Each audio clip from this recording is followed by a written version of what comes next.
Dagbrugscam efter 3. dag.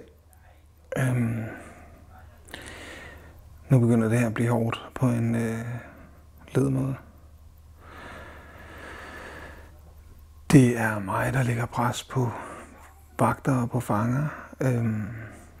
Hvis der er nogen, der er onde, så er det mig. Og det er første gang i dag, at jeg synes, at det ikke var rart. De opfører sig ikke ondt. De er skidegode.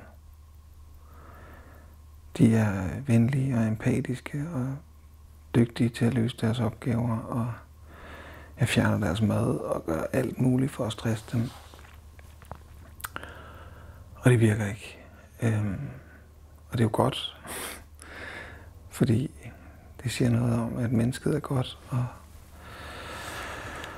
forsøger at gøre det gode.